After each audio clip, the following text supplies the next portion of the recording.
سورج ڈھلتے ہی یہ زائرین ڈھول تاشے بجاتے یہاں آ جاتے ہیں۔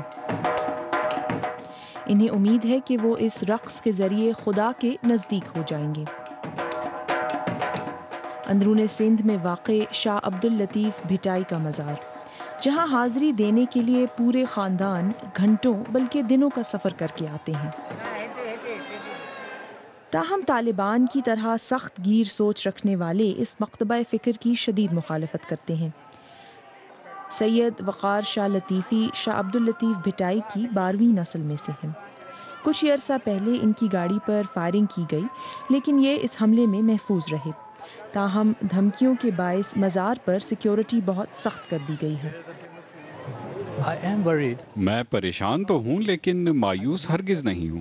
میرا یقین ہے کہ صوفی سوچ اور نظریہ ہمیشہ قائم رہے گا۔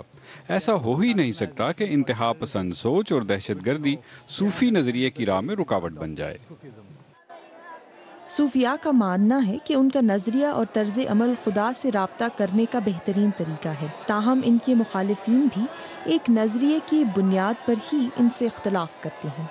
ایک قرآن پاک ہے، اللہ کی کتاب، اور ایک حضور صلی اللہ علیہ وسلم کا طریقہ۔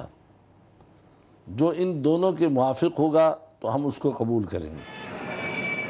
ملک بھر میں صوفی مکتبہ فکر سے تعلق رکھنے والوں کا کہنا ہے کہ وہ اپنے آپ کو غیر محفوظ تصور کرتے ہیں۔ ناول نگار بینا شاہ کا کہنا ہے کہ یہ ایک طرح کی ثقافتی جنگ بھی ہے۔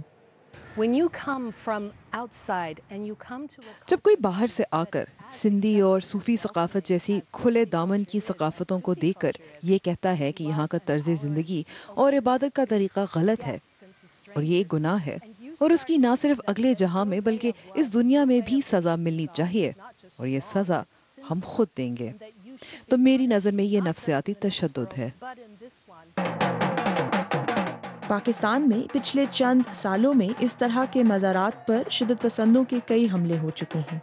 اس سب کے باوجود صوفیاء کے مزارات اب بھی پر رونق ہیں اور یہاں آنے والے زائرین نا امید بھی نہیں۔ تاہم خدشات دن بدن بڑھتے جا رہے ہیں۔